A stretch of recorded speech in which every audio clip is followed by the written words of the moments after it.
여러분 안녕하세요. 오늘 우리가 함께 파헤쳐볼 이야기는 오랜 시간 땅속 깊은 곳에 완벽하게 숨겨져 있던 한 거대 도시의 놀라운 건축적, 예술적 비밀입니다. 역사 속에 쿨쿨 잠들어 있던 경이로운 예술품이 세상에 다시 모습을 드러낸 이야기, 지금 바로 시작하겠습니다.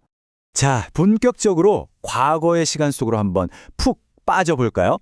1642년, 정말 말 그대로 엄청난 재앙이 닥쳤습니다. 동아시아에서 가장 번성했고 화려함을 자랑하던 북송의 수도 카이퐁의 심장부가 거대한 황하의 범람으로 순식간에 엄청난 양의 진흙탕 밑으로 영원히 사라져버린 거죠. 한 시대의 가장 위대한 걸작이 흙탕물에 꿀꺽 삼켜졌을 때 과연 그 안에 담겨있던 찬란한 문명도 그대로 끝이 났던 걸까요?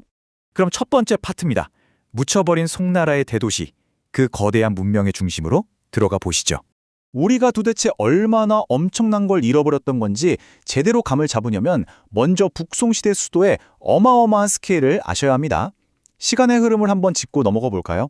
11세기 정치, 경제, 문화의 중심지로 절정의 번영을 누렸던 수도에서부터 출발해 모든 걸 집어삼켜버린 17세기의 끔찍한 대홍수를 지나 마침내 2018년 현대에 이르러서야 기적처럼 그 모습을 드러낸 기념비적인 발굴까지. 이 엄청난 시간의 간극, 정말 영화 같은 타임라인 아닙니까? 이 극적인 스토리의 배경에는 중국 역사의 거대한 판도 변화가 있었습니다.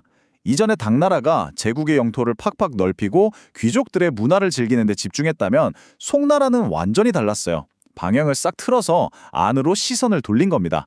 상업과 화폐 경제가 고도로 발달한 거대한 도시 중심의 파워하우스를 짓는 데 올인한 거죠. 그리고 그 심장부에는 남과 북을 이어주는 엄청난 대동맥, 바로 대운하가 떡하니 자리 잡고 있었습니다. 두 번째, 공공예술의 달인 저우차오의 시각적 여정에 대해 알아보겠습니다. 이 번화가 한복판을 가로지르는 저우차오, 즉 주교라는 다리에 주목해 볼 필요가 있습니다. 여러분, 이 다리는 단순하게 짐을 나르거나 강을 건너려고 대충 만든 게 절대 아니에요. 도시를 오가는 수많은 사람들에게 길을 걷는 내내 마치 갤러리에 온 것 같은 연속적인 시각적 즐거움을 주도록 설계됐습니다. 그 시대 대중들의 시선을 확 사로잡는 거대하고 강력한 공공예술 매체였던 셈이죠. 세 번째 파트, 돌에 새긴 캔버스. 정말 믿기 힘든 예술적 착시를 만나보시죠. 고고학자들이 다리 벽면에 단단하게 굳어있던 수백 년 묵은 진흙을 조심스럽게 걷어냈을 때 정말 입이 떡 벌어지는 장면이 나타났습니다. 단단한 석재를 깎아내는 거친 조각칼과 마치 부드러운 찰흙을 빚거나 붓으로 슥슥 그린 듯 유려하게 흐르는 곡선을 한번 상상해 보세요. 그 무겁고 뻣뻣한 돌덩어리가 마치 깃털처럼 가볍고 부드러워 보이는 겁니다. 진짜 이게 돌이 맞나 싶을 정도의 완벽한 착시효과죠. 전문가들이 이걸 딱 한마디로 돌로 구현한 회화라고 부르는 데는 다 이유가 있습니다. 이게 왜 그렇게 중요하냐고요? 우리가 보통 송나라 예술하면 얇은 종이에 그린 섬세한 그림이나 예쁜 도자기 정도만 떠올리잖아요? 그런데 그게 아니었던 겁니다. 이 사람들은 도시의 거대한 인프라 자체에다가 이런 숨막히는 예술을 입체적으로 쾅쾅 새겨 넣을 줄 아는 어마어마한 스케일의 사람들이었다는 걸 완벽하게 증명해 주니까요. 네 번째, 거대 벽화의 제작. 그 상상을 초월하는 국가적 프로젝트의 위용을 살펴보겠습니다. 솔직히 저렇게 단단한 돌에 그림을 새겨 넣는 일, 동네 석공 몇 명이 모여서 뚝딱 해낼 수 있는 게 절대 아닙니다. 발굴팀이 추정하는 이 거대한 벽화의 전체 길이 무려 100m입니다. 100m요? 높이만 3.3m에 조각된 면적을 다 합치면 대략 400제곱미터가 넘습니다. 여러분, 눈앞에 100m짜리 거대한 돌그림이 병풍처럼 펼쳐져 있다고 한번 상상해보세요. 국가가 나서서 엄청난 권력과 치밀한 조직력으로 멱살 잡고 끌고 가지 않으면 절대 불가능한 압도적인 스케일인 거죠.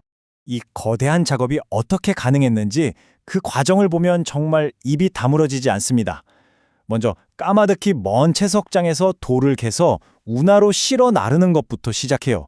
그리고 다리 구조에 맞춰 튼튼하게 쌓아 올리죠. 그 다음엔 그 표면에 끊임없이 이어지는 문양을 미친 듯이 정교하게 조각하는 겁니다.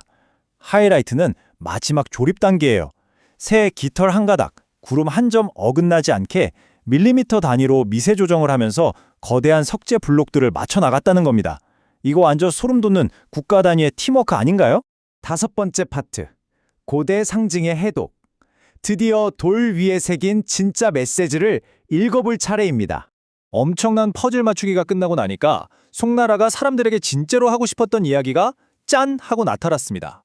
장수와 고귀함의 끝판왕인 학, 천상세계의 신성함을 뿜어내는 구름, 그리고 끝없는 생명력과 변화를 뜻하는 해마. 장인들은 이 세 가지 상징물들을 따로 놀게 둔 게 아니라 매끄럽게 흐르는 하나의 세계 안에 정교하게 조각해 넣었어요. 자연과 인간, 하늘과 땅, 이 모든 게 완벽하게 조화를 이루는 질서정연한 세상을 대중들의 눈앞에 그대로 펼쳐 보여준 겁니다. 결국 송나라는 상징, 정치, 그리고 아름다움이라는 세 마리 토끼를 한 번에 잡았습니다. 백성들이 매일같이 출퇴근하고 장보러 가는 그 일상적인 공간에 국가의 번영과 질서를 시각적으로 웅장하게 보여주면서 아주 자연스럽게 권력을 각인시킨 거죠. 칼이나 창으로 위협하는 대신에 숨막히게 아름다운 도시 디자인으로 사람들을 압도해버린 겁니다. 다리의 아름다움 그 자체가 곧 그들의 강력한 메시지였던 셈이죠. 진짜 똑똑한 전략 아닙니까? 자, 마지막 6번째 파트입니다. 매몰된 도시의 복원, 그리고 현재 진행형인 유적 발굴 현장입니다. 지금 이 순간에도 땅속 깊은 곳에서 계속되고 있는 발굴 작업, 그 스케일 역시 우리 상상을 훌쩍 뛰어넘습니다. 2018년에 본격적으로 발굴삽을 뜬 이후로 고고학자들이 무려 4,400제곱미터에 달하는 어마어마한 면적의 흙을 조심스럽게 걷어냈거든요. 그리고 그 캄캄한 진흙 속에 수백 년간 잠들어 있던 도시에서 100개가 넘는 다양한 구조물들을 세상 밖으로 다시 끌어올렸습니다. 정말 대단한 집념이죠. 베이징 대학교 연구진들은 이 조우차오 유적을 딱 이렇게 평가합니다. 북송시대 석조 기술의 절대적인 최고봉이라고요. 이 놀라운 발견 덕분에 이제 아주 합실해졌습니다. 북송은 그저 예쁜 도자기에 차나 마시고 우아하게 신화 읊던 그런 유약한 나라가 절대 아니었어요. 도시 전체를 하나의 응집력 있고 거대하며 완벽하게 미적인 구조물로 쫙 설계할 줄 알았던 뼛속까지 고도로 발전되고 조직화된 문명이라는 사실 말입니다. 수백 년 전 카이퐁의 돌벽에 새겨진 그 깊은 뜻을 하나씩 알아가다 보니 문득 우리 자신에게도 꽤 날카로운 질문 하나를 던지게 되네요. 송나라 사람들은 그 단단한 돌 위에 우주의 조화와 국가의 질서를 새겨 넣었잖아요? 그렇다면 오늘날 우리는 어떤가요? 우리가 매일같이 걷고 생활하는 이 거대한 콘크리트와 유리빌딩 숲에 과연 어떤 메시지와 가치를 남기고 있을까요? 오늘 준비한 이야기는 여기까지입니다. 여러분도 오늘 하루 우리 도시의 거리를 걸으면서 한 번쯤 이 질문을 떠올려 보셨으면 좋겠네요. 함께 해주셔서 감사합니다.